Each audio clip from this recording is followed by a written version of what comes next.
اعوذ باللہ من الشیطان الرجیم بسم اللہ الرحمن الرحیم الذين يتبعون الرسول النبي الأمي الذي يجدونه مكتوبا عندهم في التوراة والإنجيل يأمرهم بالمعروف وينهاهم عن المنكر ويحل لهم الطيبات ويحرم عليهم الخبائث ويضع عنهم إصرهم والأغلال التي كانت عليهم فالذين آمنوا به وعزروه ونصروه واتبعوا النور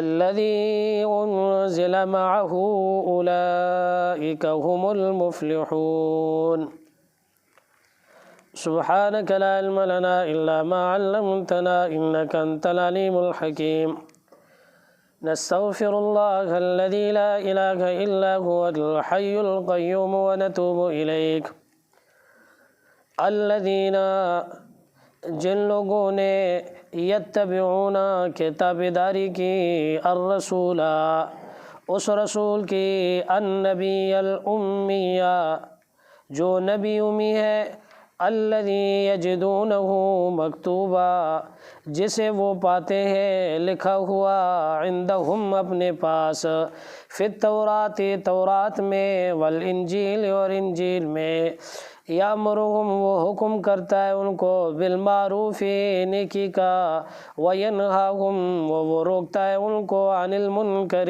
برے کام سے وَيُحِلُّ لَهُمُ الطَّيِّبَاتُ اور وہ حلال کرتا ہے ان کے لیے الطیبات سب پاکیزہ چیزیں وَيُحَرِّمُ اور حرام کرتا ہے علیہم ان پر الخبائث سب ناپاک چیزیں وَيَضَعُ اور وہ اتارتا ہے عنہم ان سے اصرہم ان کے بوجھ کو والاغلال اور قیدیں التی کانت علیہم جو پڑی ہے ان کے اوپر فالذین پس جو لوگ آمنو ایمان لے آئے بھی اس نبی پر وعزروہ اور وہ اس کی حمایت کرے ونصروہ اور وہ اس کی مدد کرے واتبعوا النور الذی اور وہ پیروی کرے اس نور کی الذی انزل معہ جو اتارا گیا ہے اس کے ساتھ اولئک هم المفلحون یہی لوگ کامیاب ہونے والے ہیں۔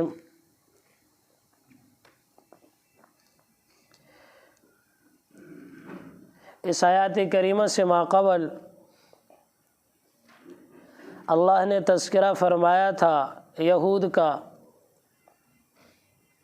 یہود میں جو ایمان لے آئے، تقوی اختیار کیا، زکوٰۃ دیتے رہے، اللہ نے فرمایا میری رحمت تو عام ہے لیکن جو ایمان لے آئے گا، زکوٰۃ دے گا، نبی کی اطاعت کرے گا، میری خاص رحمت اس کے لیے ہے۔ اس آیات کریمہ میں اس دور کے یہود کو خطاب کر کے فرمایا وہاں ایمان لانا تھا حضرت موسیٰ پر،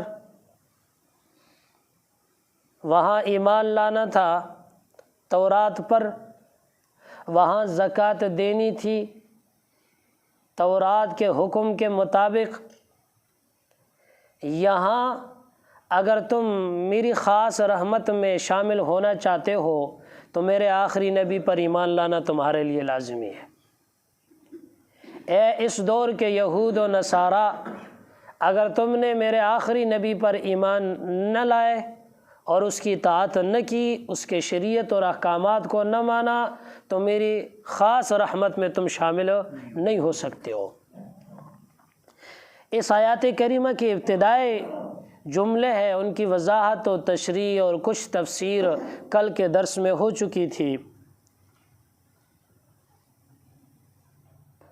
کہ نبی آخر الزمان کا تذکرہ تورات میں بھی موجود تھا اور انجیل و زبور میں بھی موجود تھا۔ یہاں صرف یہ 2 کتابوں کا اللہ نے نام لیا، ایک تورات کا اور ایک انجیل کا، زبور کا نام نہیں لیا۔ تورات اور انجیل کی تخصیص کیوں فرمائی؟ بنی اسرائیل ان 2 کتابوں کو مانتے تھے، اور یہاں یہ بتانا مقصود ہے کہ اے بنی اسرائیل، تم جن کتابوں کو تسلیم کرتے ہو انہی کتابوں کے اندر میرے آخری نبی کی صفات موجود ہے، اور تم خود اس صفات کو پڑھ کر آج اس نبی پر ایمان کیوں نہیں لاتے ہو، اور اس کی مخالفت میں تو کیوں لگے ہوئے ہو؟ تو لہٰذا ان 2 کتابوں کا تذکرہ فرمایا۔ الذین یتبعون الرسول النبی، یہاں سے لے کر یجدونہ مکتوبا عندہم فی التوراۃ والانجیل، یہاں تک آپ صلی اللہ علیہ وسلم کی 4 صفات کا تذکرہ تھا، جن کے متعلق کل کے درس میں کچھ باتیں ہوئی۔ یامرهم بالمعروف وینہاہم عن المنکر، یہ بھی تورات کے اندر لکھا ہوا تھا کہ نبی آخر الزمان، آخری نبی جو میرا آئے گا وہ نیکی کا حکم کرے گا، برائی سے لوگوں کو روکے گا، یہ تورات کے اندر لکھا ہوا تھا۔ امر بالمعروف نہی عن المنکر اس نبی کا وظیفہ ہوگا، اور یہود اور نصارہ یہ صفات تورات اور انجیل میں پڑھتے تھے، اور پیغمبر علیہ الصلوۃ والسلام کے دور کے اکثر یہود نے اسلام قبول بھی کر لیا، اور اسلام قبول کرنے کے بعد وہ خود آتے آپ صلی اللہ علیہ وسلم کے پاس، کہتے اے اللہ کے رسول، تورات میں یہ آپ کی صفت لکھی ہوئی ہے، یہ لکھی ہوئی ہے، یہ لکھی ہوئی ہے، یہ لکھی ہوئی ہے، وہ بتاتے بھی تھے۔ کچھ لوگوں نے ضد اور ہٹ درمی کی وجہ سے وہ ایمان نہیں لائے۔ یہود کا سب سے بڑا عالم عبداللہ بن سلام مسلمان ہوا، یہود کا بہت بڑے عالم تھے یہود کے۔ اس نے جب آپ صلی اللہ علیہ وسلم کے چہرے کو یوں دیکھا، ایک نظر دیکھنے کے بعد اس کے دل نے مان لیا کہ یہ نبی آخر الزمان ہے، اور میں نے جو تورات کے اندر جو کچھ پڑھا ہے وہ صفات ساری کی ساری اس نبی میں موجود ہے، اور کلمہ پڑھ کے مسلمان ہوئے۔ یامرہم بالمعروف، وہ حکم کرتا ہے ان کو بالمعروف، نیک کاموں کا، وہ نبی حکم کرتا ہے ان کو نیک کاموں کا۔ تفسیر نفحات المکیہ لکھتے ہیں، معنی کرتے ہیں یامرہم بالمعروف، وہ حکم کرتا ہے ان کو بالمعروف نیک کاموں کا، اے بالتوحید و جمیع الطاعات، وہ نبی آخر الزمان ان کو توحید کا حکم دیتا ہے اور تمام کی تمام فرمانبرداریوں کا حکم دیتا ہے، وینہاہم عن المنکر، اور وہ آخری نبی ان کو روکے گا، روکتا ہے عن المنکر برے کاموں سے، وہ روکے گا ان کو برے کاموں سے۔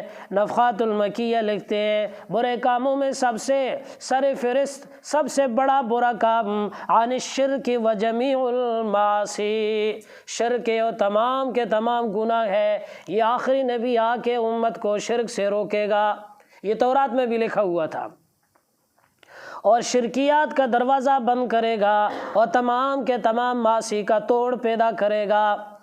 یامرہم بالمعروف، نیکی کا حکم کرے گا۔ نیکی سے کیا مراد ہے؟ نیک معروف اس کو کہا جاتا ہے جس کو شریعت معروف کہے، اچھا کام وہ ہے جس کو شریعت اچھا کہے، میرے اور آپ کے کسی کام کو اچھا کہنے سے وہ اچھا نہیں ہوتا۔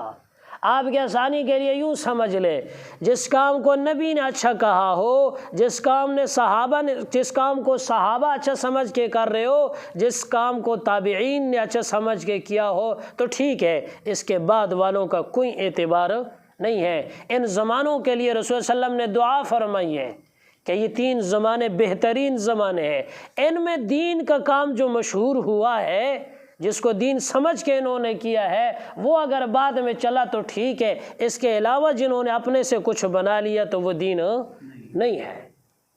تو معروف وہ ہے جس کو شریعت اچھا کہے، معروف وہ نیکی کا کام جس کو شریعت، جس کو قرآن اچھا سمجھے، اپنا سمجھے، جانے اور پہچانے، اور منکر سے وہ مراد ہے جس کو شریعت برا کہے، جس کو شریعت اجنبی کام سمجھے، پرایا سمجھے، اوپرا سمجھے، تو لہٰذا وہ شریعت کا حکم نہیں ہے۔ یامرکم بالمعروف، وہ نبی جس کی صفات میں سے ایک صفت یہ ہے کہ وہ حکم کرے گا بالمعروف، نیکی کا، وینہاکم عن المنکر، اور وہ روکے گا ان کو برائیوں سے، ویحل لکم الطیبات، اور وہ حلال کرتا ہے ان کے لیے طیبات، سب پاکیزہ چیزیں، سب پاکیزہ چیزیں ان کے لیے حلال کرتا ہے۔ مثال کے طور پر بنی اسرائیل کے اوپر اللہ تبارک و تعالی نے بطور سزا کے حلال چیزوں کو حرام کر دیا تھا، وہ دین میں مقصود نہیں تھی، انہوں نے نافرمانیاں کی، اس نافرمانیوں کے بدلے اللہ نے حلال چیزوں کو بنی اسرائیل کے اوپر حرام کر دیا تھا۔ اونٹ کا کھانا ہمارے لیے جائز ہے، بنی اسرائیل کے لیے جائز نہ تھا۔ گائے اور بکری کی چربی ہمارے لیے جائز ہے، بنی اسرائیل کے لیے حرام تھی۔ تو وہ نبی جو آخری نبی آئے گا وَيُحِلُّ لَهُمُ الطَّيِّبَاتُ، اور وہ حلال کرے گا ان کے لیے سب پاک چیزوں کو۔ تو آخری نبی نے اونٹ کو بھی جائز کر دیا، اور اسی طرح چربی کو بھی حلال کر دیا کہ تم اس کو بھی کھا سکتے ہو۔ اور اس کے علاوہ آگے آ رہا ہے وَيُحَرِّمُ عَلَيْهِمُ الْخَبَائِثَ، اور وہ حرام کرتا ہے ان پر الخبائث، سب خبیث چیزیں، ناپاک چیزیں۔ ناپاک چیزوں سے کیا مراد ہے؟ کالدم والمیتۃ ولحم الخنزیر، خون حرام ہے، مردار حرام ہے، خنزیر کا گوشت، سور کا گوشت حرام ہے۔ وما اہل لغیر اللہ بہ، اور جس کے اوپر غیر اللہ کا نام لیا جائے وہ بھی حرام ہے۔ جو کسی کے نام پہ جو صدقہ دیا جائے میرے بھائیوں، وہ خنزیر کے، سور کے گوشت سے بھی زیادہ ناپاک ہو جاتا ہے۔ کسی غیر کے نام پر صدقہ دیا جائے کہ فلاں بزرگ کے نام پہ دے رہا ہوں، یاد رکھنا میرے عزیزوں وہ سور کے گوشت سے بھی زیادہ ناپاک ہے۔ ہم نے کس کے نام پہ دینا ہے؟ اللہ کے نام، اللہ کا نام لے کے دے دیا کرو، وہ بہترین صدقہ ہے۔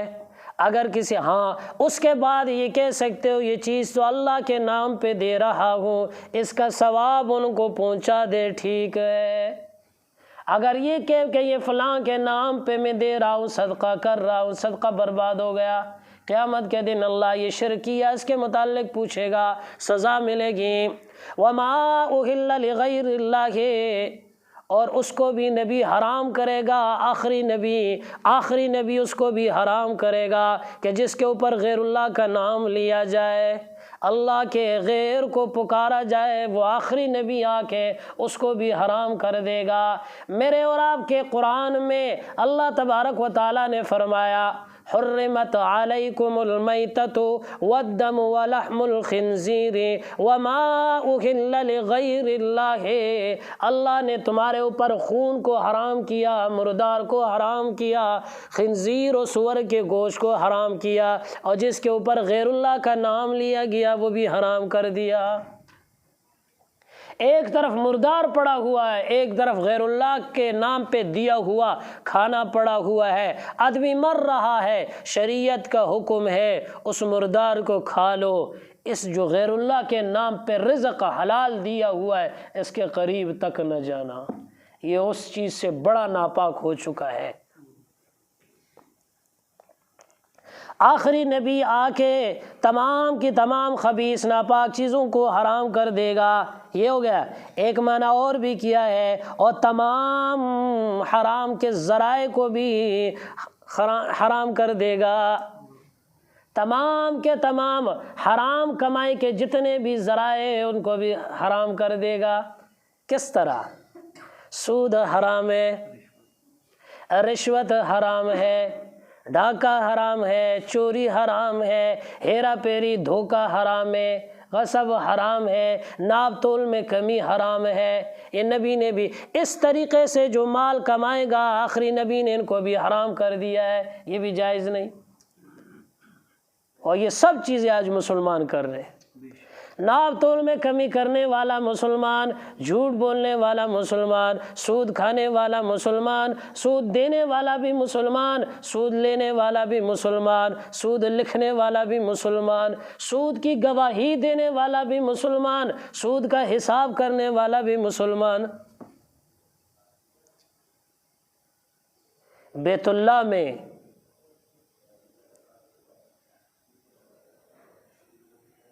اپنی ماں کے ساتھ منہ کالا کرنے سے بڑا جرم ہے سود کا کھانا۔ یہ تصور بھی کوئی نہیں کر سکتا ہے۔ زنا سے بڑا جرم، وہ بھی کس کے ساتھ؟ ماں کے ساتھ، وہ بھی کہاں جی؟ کعبہ کے اندر، بیت اللہ کے اندر۔ آج سارا کا سارا کاروبار کس پہ چل رہا ہے جی؟ سود پہ۔ آپ بچنا چاہو بچ سکو گے، لیکن سود کا دھواں آپ کو ضرور لگے گا۔ آج بچنا ہی مشکل ہو گیا۔ ساری کی ساری کمائی حرام، خود بھی حرام کھایا، بچوں کو بھی کھلایا، نسلوں کو بھی لگایا حرام کے اوپر۔ میرے بھائیوں، دین صرف یہ نہیں ہے کہ ہم 5 نمازیں پڑھ لیں، دین صرف یہ نہیں ہے کہ رمضان کے روزے رکھ لے، دین صرف یہ نہیں ہے کہ زکوٰۃ دے دے، دین صرف یہ نہیں ہے کہ بیت اللہ کا حج کر لے۔ دین کے اجزاء اور بھی بہت سارے ہیں، سب کو ماننا پڑے گا، سب پہ چلنا پڑے گا۔ مشکل نہیں ہے، ہم نے مشکل بنایا ہے۔ جن کے کاروبار سود پہ چل رہے وہ توبہ کرے، وہ اللہ کی طرف رجوع کرے، ان کو چھوڑے۔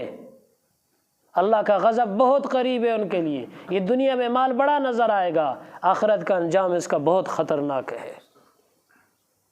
عبداللہ ابن مسعود کی روایت ہے، میرے اور آپ کے نبی نے فرمایا، سود کھانے والے پہ بھی لعنت، حساب کرنے والے پہ بھی لعنت، دینے والے پہ بھی لعنت، لینے والے پہ بھی لعنت۔ جس طرح بھی کوئی سود کے اندر مبتلا ہے، جس طریقے سے بھی، سب پہ اللہ کی لعنت ہو۔ لعنت کا کیا مطلب ہے؟ اللہ کی رحمت سے دوری، غضب کا قرب۔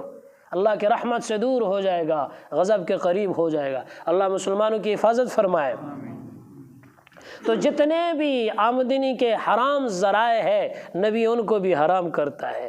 یہ رب کا قرآن کہہ رہا ہے، وَيُحَرِّمُ عَلَيْهِمُ الْخَبَائِثَ، اور وہ حرام کرتا ہے ان کے اوپر الخبائث، سب خبیث چیزیں۔ سود خبیث ناپاک ہے، رشوت خبیث ناپاک ہے، چوری ناپ تول میں کمی خبیث ناپاک ہے، نبی نے کہہ دیا کہ حرام ہے۔ وَيَضَعُ عَنْهُمْ إِصْرَهُمْ، اور وہ اتارتا ہے ان سے إِصْرَهُمْ، ان کے بوجھوں کو، ان کے بوجھ کو، وَالْأَغْلَالِ، اور ان کی قیدوں کو، الَّتِي كَانَتْ عَلَيْهِمْ، جو ان کے اوپر پڑی ہوئی ہے۔ اب اس کی وضاحت میں آ جائے۔ إِصْرَهُمْ، اثر وہ بوجھ جو آدمی کو حرکت کرنے سے روک دے، اس کو عربی میں اسر کہتے ہیں۔ اور اغلال یہ غلن کی جمع ہے، بمعنی وہ ہتھ کڑی جو مجرم کو پہنائی جاتی ہے اور اس کے ہاتھوں کو گردن کے ساتھ یوں باندھ دیا جائے تاکہ وہ حرکت نہ کر سکے اور بے اختیار ہو جائے۔ اس کو کیا کہتے ہیں؟ اغلال۔ یہ کیا چیز ہے یہ اغلال اور اسر؟ یہ اغلال اور اسر سے مراد وہ احکام شاقہ، وہ مشکل احکام جو اللہ نے بنی اسرائیل پہ اتارے تھے۔ نبی آخر زمان آ کے ان مشکل کاموں کو آسان فرما دے گا، اور وہ مشکل اور دشوار احکامات جو بنی اسرائیل پر واجب ہوئے تھے وہ کیا تھے؟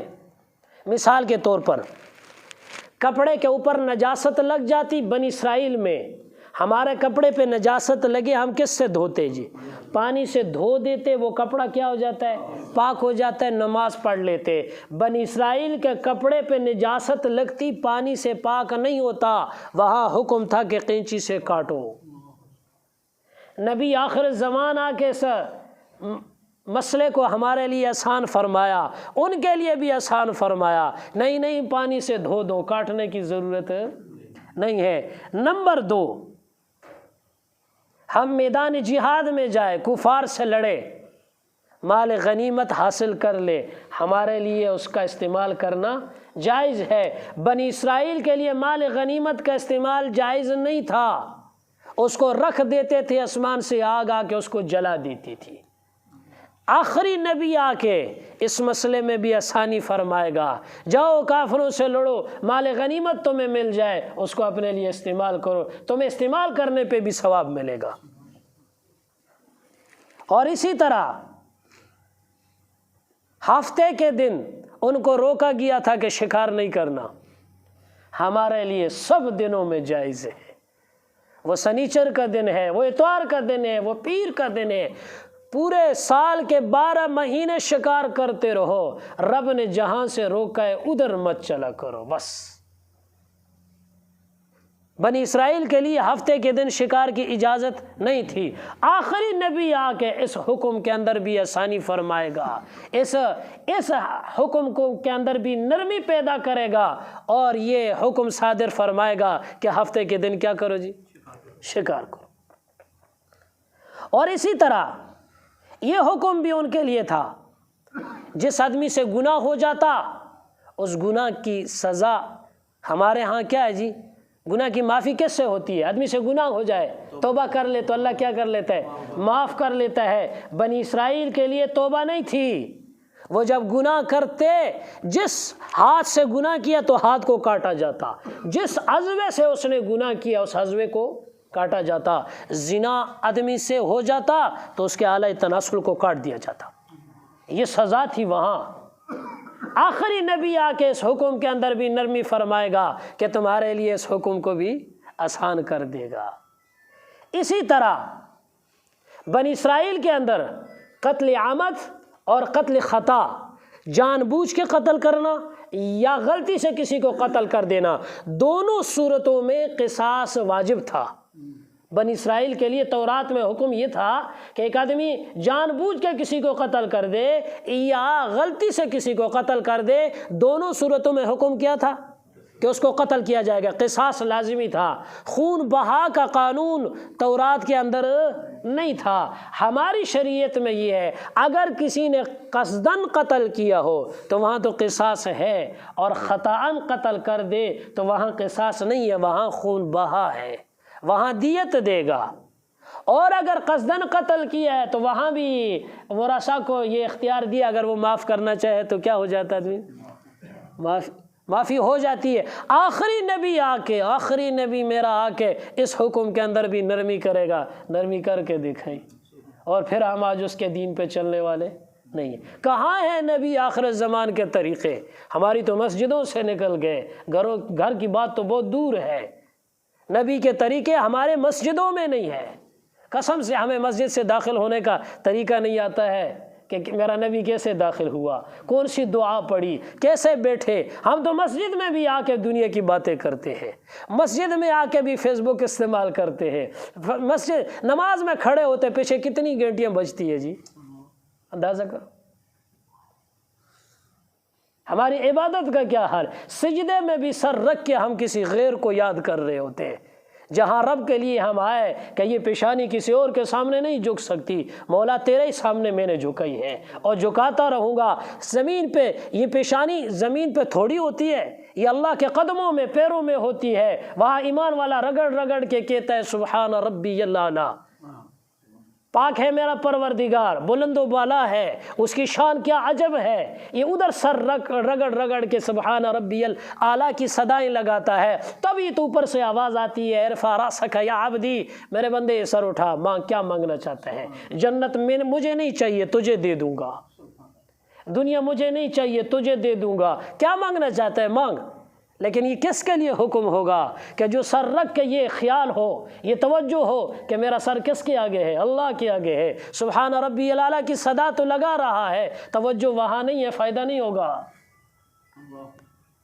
تو نبی آخر زمانہ کے یہ آسانیاں پیدا فرمائے گا۔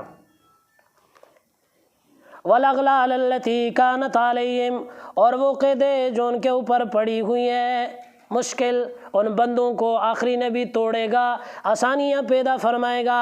فالذین، پس جو لوگ، یہاں سے 4 شرطوں کا ذکر ہے، بیچ میں دیکھنا، فالذین، پس جو لوگ، آمنوا بہ، ایمان لے آئے اس نبی پر جس کا تذکرہ اوپر ہوا، اس نبی پر ایمان لے آئے، پہلی شرط، وعزروہ، اور دوسری شرط کہ اس کی حمایت بھی کرے، اور تیسری شرط ونصروہ، اور اس نبی کی مدد بھی کرے، اور چوتھی شرط واتبعوا النور الذی انزل معہ، اور پیروی کرے اس نور کی جو اتارا گیا اس کے ساتھ۔ 4 شرطیں لگائی ہے۔ پہلی شرط یہ ہے کامیاب ہونے کے لیے نبی آخر زبان پہ کیا ہو جی؟ ایمان ہو، آخری نبی پہ ایمان ہو۔ دوسری شرط یہ وعزروہ، اس کی حمایت بھی کرے۔ حمایت کا کیا مطلب؟ حضرت عبداللہ ابن عباس رضی اللہ تعالیٰ عنہما ترجمہ کرتے ہیں، معنی کیا ہے کہ حمایت عزروہ کا مطلب ہے کہ اس نبی آخر الزمان کی تعظیم و تکریم بھی کرے۔ ایمان لانا صرف نجات کے لیے کافی نہیں ہے، نبی آخر الزمان کی عظمت و محبت بھی دل میں ہو، تعظیم و تکریم بھی ہو، وَنَصَرُوهُ، اور اس کی مدد بھی کرے۔ اس زمانے میں مدد یہ تھی کہ کوئی اس کے مخالف آئے لڑائی کے لیے تو آپ اس کے مقابلے میں میدان میں اترے۔ اس زمانے میں نبی کی مدد سے اس کے دین و شریعت کی مدد مراد ہے کہ آپ اس کے دین، اس کی شریعت کی مدد کریں، اس کے سنتوں کو تھام کے چلے، اس کے سنتوں کے پابند رہے۔ وہاں نبی موجود تھا، اس کی ذات موجود تھی تو ادھر وہ مدد تھی، ادھر نبی علیہ السلام دنیا سے رخصت ہو چکے، اس کا دین، اس کی شریعت موجود ہے، لہٰذا اس کی مدد کرے۔ واتبعوا النور الذی، اور چوتھی شرط یہ ہے کہ اس نور کی تابعداری کرے جس کو اس کے ساتھ اتارا گیا۔ نور سے یہاں مراد ہے، تمام کے تمام مفسرین فرماتے ہیں اے هو القرآن، نور سے مراد یہاں قرآن ہے۔ ابو سعود نے ترجمہ کیا قرآن سے، اور تفسیر روح المانی نے کیا قرآن سے، تفسیر ابن کثیر نے کیا قرآن سے، تفسیر کبیر نے کیا ہے قرآن سے، تفسیر نفحات المکیہ نے کیا ہے قرآن سے، اسی طرح تفسیر خازن نے کیا ہے قرآن سے۔ جس مفسر کو بھی اٹھاؤ وہ سارے کے سارے کہتے۔ اردو کی تفاسیر میں مفتی شفیع صاحب نے یہ ترجمہ کیا ہے قرآن سے، اور اسی طرح جواہر القرآن نے ترجمہ کیا قرآن سے۔ تو جتنے مفسر ہیں سب نے نور کا ترجمہ کس سے کیا ہے؟ قرآن سے کیا ہے۔ اب اس آیات کریمہ کی ابتدا دیکھیں، الذین یتبعون الرسول، کہ وہ لوگ جو تابعداری کرے کس کی؟ رسول کی۔ آخر میں فرمایا واتبعوا النور الذی انزل معہ، صرف رسول کی تابعداری بھی کافی نہیں ہے، اس کتاب کی بھی تابعداری کرے جو اس نبی پر اتری ہے، اور وہ کیا ہے جی؟ وہ کتاب، وہ قرآن ہے۔ نبی پہ بھی ایمان لائے، نبی کی سنتوں کی بھی تابعداری کرے، جس شریعت کو لے کے آیا اس شریعت کو بھی مانے۔ 2 باتیں ہو گئی، اب درمیان میں آ جاؤ، وعزروہ ونصروہ۔ ارے صرف نبی پہ ایمان لانا، اس کی سنتوں پہ عمل کرنا بھی کافی نہیں ہے، صرف قرآن پہ ایمان لانا، اس پہ عمل کرنا کافی نہیں ہے، اس نبی کے ساتھ محبت رکھنا بھی فرض ہے۔ وعزروہ ونصروہ، درمیان کا جملہ یہ بتا رہا ہے کہ نبی آخر الزمان کے ساتھ محبت بھی لازمی ہے۔ اور محبت کس قسم کی؟ نبی کے احکام کو ایک عام حاکم کا حکم نہ سمجھے۔ جو عام حاکم ہوتا ہے اس کا وہ اپنا حکم نافذ کرنے کے لیے جو جبر سے کام لیتا ہے، یہاں نبی کے اس حکم کو جبر نہ سمجھا جائے، بلکہ ایک اپنے نبی کو حاکم بھی سمجھے، اور اسی طرح اپنے نبی کو محبوب سمجھ کے، اور محبوب کی جو عظمت اور محبت دل میں ہوتی ہے، وہ عظمت اور محبت نبی کے حکم کو ادا کرنے کی طرف تجھے مجبور کر دے، زبردستی نہیں۔ نبی کی محبت موجود ہو، وہ محبت تمہیں اس نبی کے حکم کو ادا کرنے کی طرف مجبور کر دے، یہ بھی لازمی ہے۔ اگر نبی سے محبت نہیں ہے تو تب بھی کام نہیں چلے گا۔ اور جس طرح ایمان لانا فرض ہے، جس طرح نبی کی سنتوں پہ عمل فرض ہے، جس طرح قرآن پہ ایمان لانا فرض ہے، اس کے احکامات پہ چلنا فرض ہے، یوں ہی نبی سے محبت بھی ایمان کا جز ہے۔ حضرت عمر رضی اللہ تعالیٰ عنہ فرمانے لگے یا رسول اللہ، مجھے پہلے اپنی جان پسند ہے، اپنی جان محبوب ہے، پھر آپ محبوب ہے۔ میرے اور آپ کے نبی نے فرمایا نہیں نہیں عمر سن جب تک تو مجھ سے اپنی جان سے بھی زیادہ محبت نہیں کرے گا ایمان کامل نہیں ہے، اپنی جان سے بھی مجھے زیادہ پیارا رکھنا۔ اس وقت حضرت عمر فرمانے لگے یا رسول اللہ آپ مجھے اپنی جان سے بھی زیادہ محبوب ہے۔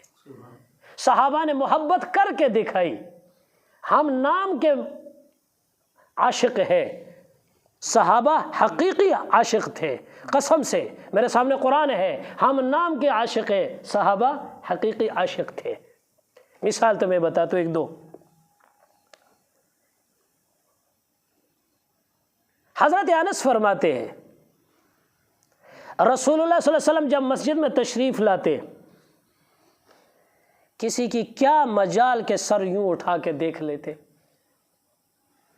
یہ ادب ہوتا، سوائے حضرت ابو بکر کے، سوائے حضرت عمر کے کہ وہ یوں رسول اللہ علیہ وسلم کو دیکھتے تھے، آپ صلی اللہ علیہ وسلم یوں دیکھ کے مسکرا جاتے تھے، تبسم فرماتے، اس کے علاوہ کوئی نہیں دیکھ سکتا تھا۔ اور ایک صحابی رسول ہے جن کا نام ہے عمرو بن العاص، وہ خود کہتے ہیں مجھے رسول اللہ صلی اللہ علیہ وسلم تمام دنیا سے زیادہ محبوب، لیکن آپ کا احترام اور ادب اور عظمت میرے دل میں اتنی زیادہ کہ میں نے کبھی آپ صلی اللہ علیہ وسلم کو آنکھیں بھر کے نہیں دیکھا، میں نہیں دیکھ سکتا تھا۔ آپ صلی اللہ علیہ وسلم کی محبت دل میں اتنی کہ میں آنکھیں بھر کے اپنے نبی کو نہیں دیکھ سکتا تھا۔ اگر مجھ سے کوئی یہ پوچھ لے کہ آپ کا نبی کیسا تھا تو میں نہیں بتا سکتا، کیونکہ جی بھر کے میں نے اپنے نبی کو نہیں دیکھا۔ یہ ادب اور احترام۔ اور جب قرآن کریم کی وہ آیات آئی یا ایھا الذین آمنوا لا ترفعوا اصواتکم فوق صوت النبی، اے میرے صاحب، اے ایمان والو، اپنے نبی سے آواز کو بلند نہ کرنا، تمہاری آواز نبی کی آواز سے اونچی نہ ہو جائے۔ ابو بکر جیسا آدمی، حضرت عمر جیسا آدمی چپکے سے باتیں کرتے تھے، آپ صلی اللہ علیہ وسلم کو دوبارہ پوچھنا پڑتا تھا ابو بکر آپ نے کیا کہا ہے۔ ایک صحابی رسول ہے، اس کی آواز اونچی تھی قدرتی طور پر، جب یہ آیات کریمہ نازل ہوئی مسجد میں آنا بند کر دیا، میری آواز اونچی ہے، میں اونچا بول لوں گا، میری آواز نبی کی آواز سے اونچی ہو جائے گی، میرے سارے کے سارے اعمال ضائع ہو جائیں گے، مسجد میں آنا چھوڑ دیا۔ عروہ ابن مسعود کا نام آپ نے سنا ہوگا، اس کو مکے والوں نے جاسوس بنا کے مدینہ طیبہ بھیجا مسلمانوں کا حال معلوم کرنے کے لیے کہ جاؤ حال معلوم کر کے ہو۔ جب عروہ ابن مسعود مدینہ طیبہ پہنچے اور آپ صلی اللہ علیہ وسلم کے صحابہ کو دیکھا اور ان کی جان نثاری کو دیکھا اور صحابہ پہ فدا ہوتے ہوئے گرتے ہوئے اس نے دیکھا، یہ واپس آیا مکہ اور وہاں پہ رپورٹ لکھ کے دی، کہنے لگا میں قیصر کے دربار میں گیا ہوں، میں کسریٰ کے دربار میں گیا ہوں، میں شاہی بادشاہ کے نجاشی بادشاہ کے پاس گیا ہوں، وہ دربار بھی میں نے دیکھے ہے، میں رومیوں کے دربار میں بھی گیا ہوں، میں ایرانیوں کے دربار کو بھی میں نے دیکھا ہے، میں نے حبشہ کے بادشاہوں کو بھی میں نے دیکھا ہے، اور ان کے حکم کو ماننے والوں کو بھی میں نے دیکھا ہے۔ میں نے محمد کے غلاموں کو جس طرح پایا صلی اللہ علیہ وسلم، میرا فیصلہ یہ ہے، میں یہ کہنا چاہتا ہوں تم جتنی مخالفتیں اس کے آگے کر لو، لیکن تم کبھی بھی کامیاب نہ ہو سکو گے۔ میں نے نبی کے غلاموں کو جس طرح فدا ہوتے ہوئے دیکھا ہے، تم کبھی ان کے خلاف کامیاب نہ ہو سکو گے۔ صحابہ فرماتے ہیں جب آپ صلی اللہ علیہ وسلم گھر کے اندر تشریف لے جاتے اور ہمیں کوئی ضروری کام ہوتا، ہم دروازے پہ پہنچتے، ہم اونچی آواز سے صدا نہیں لگا سکتے، ہم آواز نہیں دیتے تھے، بے ادبی سمجھتے تھے، آواز دینا بے ادبی سمجھتے تھے، دروازے پہ دستک دیتے، زور سے نہیں، انگلی کے ناخن سے، یہ کدھر گیا، یہ ناخن سے، زیادہ شور نہ ہو، بے ادبی ہو جائے گی۔ بلکہ میں تمہیں یوں بتاؤں، آپ صلی اللہ علیہ وسلم کی وفات کے بعد مسجد نبوی کے اندر صحابہ نے تقریر بیان کرنا چھوڑ دیا تھا، واعظ و نصیحت، کہیں بے ادبی ہو جائے گی، آواز اونچی ہو جائے گی، یہ محبت تھی ان کی۔ باہر کیف آیات کریمہ کا ابتدائی جز الذین یتبعون الرسول، رسول کی تابعداری میں سنت ہے، اور آخری واتبعوا النور الذی انزل معہ، اور اس کی بھی تابعداری کرے جو اس کے ساتھ اتارے۔ اس سے مراد کیا ہے جی؟ نور سے مراد قرآن ہے، نور سے مراد قرآن ہے۔ اور نور کوئی آپ سے پوچھے یار نور کی دلیل دے، تو نور کی دلیل دینے کی ضرورت نہیں ہوتی ہے، نور اپنے وجود کا خود دلیل ہوتا ہے۔ تو قرآن کریم جس آدمی پہ اترا، جس ذات و ہستی پہ اترا، وہ نہ پڑھی نہ لکھی، نہ کسی سے پڑھا نہ کسی سے سیکھا، ایسا بلیغ اور فصیح کلام دنیا کو بتانا، یہ خود اس بات کی دلیل ہے کہ یہ کلام ربانی ہے، یہ اللہ کا کلام ہے۔ نمبر 2، نور بمعنی روشنی، نور بمعنی روشنی، اور روشنی جہاں آتی ہے تاریکیوں کو ختم کر دیتی ہے۔ قرآن کے لیے دلیل کی ضرورت نہیں ہے، جہاں قرآن آیا دنیا کی تاریکیاں اس نے ختم کی۔ تو یہاں اللہ نے قرآن کو کس سے تعبیر فرمایا ہے؟ نور سے۔ وَاتَّبَعُوا النُّورَ الَّذِي، اور وہ پیروی کرے النور الذی انزل معہ، اس نور کی کہ جس کو اتارا گیا اس کے ساتھ، اور وہ کیا ہے؟ وہ قرآن ہے۔ اولئک ھم المفلحون، یہی لوگ کامیاب ہونے والے۔ المفلحون ای الفائزون، پاس ہونے والے، کہاں؟ فی الدنیا والآخرہ۔ تفسیر قرطبی معنی کر دے، دنیا میں بھی یہی کامیاب ہے، آخرت میں بھی یہی کامیاب ہے کہ نبی کی تابعداری کرے اور پھر قرآن کی تابعداری کرے، اور درمیان میں نبی سے محبت بھی ہو۔ اللہ ہم سب کو اپنے نبی سے سچی محبت نصیب فرما دے۔ وآخر دعوانا الحمد للہ رب العالمین۔ اللہم صلی علی محمد عبدک و رسولک، وصلی علی المؤمنات والمسلمین والمسلمات، اللہم اغفر للمؤمنات